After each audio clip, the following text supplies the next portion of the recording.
Hello. I'm sitting here in my camper where I've been living for the last week and will be here until Saturday. And this week has just been crazy. Um, I've not been had time to write an email, so I thought this would be a really good time to try a video and to see what you all think and what I think too. I actually enjoy doing videos. I've done it before, so I think it'll be feeling pretty good for me. Anyway, back to my chaos that's happening right now. It's just everywhere. I've been traveling different places and things happen, and somebody will tell you we're Mercury retrograde, which we are, and there's also an eclipse tonight, so we won't be able to talk about that today. But the interesting thing for me is that we are also in the gate 36, the gate of crisis. That's the name of it. Now, this gate, the sun started being in this gate yesterday, and it'll be in this gate through Monday. This gate is all about crisis. It's all about chaos. It's all about stirring things up. It's all about getting us down to the nitty-gritty. So if you are, unless you're living under a rock or something, you've probably noticed that the world is in a lot of chaos. There's a lot of fighting. Fighting within countries, also fighting against other countries, um, kind of one-upmanship, if you want to call it that, trying to do better, trying to best the other person. So there's a lot of chaos that's being created by world leaders. And, those of us who are just kind of down here doing our life, everyday life, and not in the spotlight, it's a little bit crazy for us and a little bit scary because we don't know what's going to happen. We don't know what people are going to say or do or how they're going to respond. And the gate of chaos is kind of like that. But here's the good thing. Here's the really great thing about chaos. There's another side to it. As I've said with every gate, there are at least two sides to the coin, right? One side is chaos, but on the other side is compassion. On the other side is rebirth. On the other side is rebuilding. You can't get to new beginnings. You can't get to new things without tearing down the old. If the old is not torn down, you end up with a lot of, things that just are going to eventually have to be moved anyway. So this gate of crisis does that for us. It brings us down.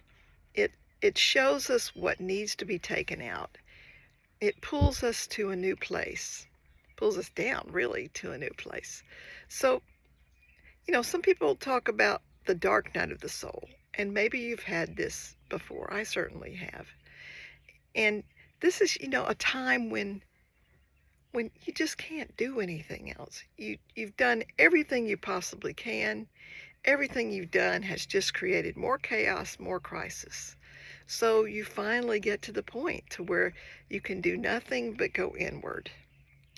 And, this is the next step, going inward to get in touch with our own spirit, with our own bodies, to get back in touch with who we really are. From there, there's a sort of humanity, you might say. There's a humanness, a realization that we are only human, that all we have done to try to get ourselves out of chaos or to try to feel comfortable or to, you know, to best ourselves even, we understand that we're only human. We screw up. We're just going to do these things. And after we understand our own humanness, then we're able to move to the next point, which is that self-compassion. The compassion that realizes that in our humanness we're going to do things, and we love ourselves anyway. There's the good and the bad and the ugly, and there's the great and wonderful and marvelous. Both of those exist within us. So the next step is getting out of that place of the yuckiness, if you might say, about being human or feeling that way, and realizing that we have compassion for ourselves. Through that compassion for ourselves, we also can give compassion to the world. And this is where I think we can help the most right now. We give ourselves love, we give ourselves compassion, we look out into the world and we say, you know, Joe Schmo over there is doing whatever it is he does. And I have compassion for him because he's hurting, or there's something going on that I don't know about, or he has some belief that's pulling him and getting him back. And Lord knows we've all been there, right? So, and then, you know, there's Susie over here that is doing this. And I say Susie kind of jokingly because, you know, I think the word we use these days is Karens, right? But since I'm a Karen, I don't like using that word. So we'll go back to Susie. But you know, the both of them, Joe Schmo and Susie, they're just doing what they do. They're being human.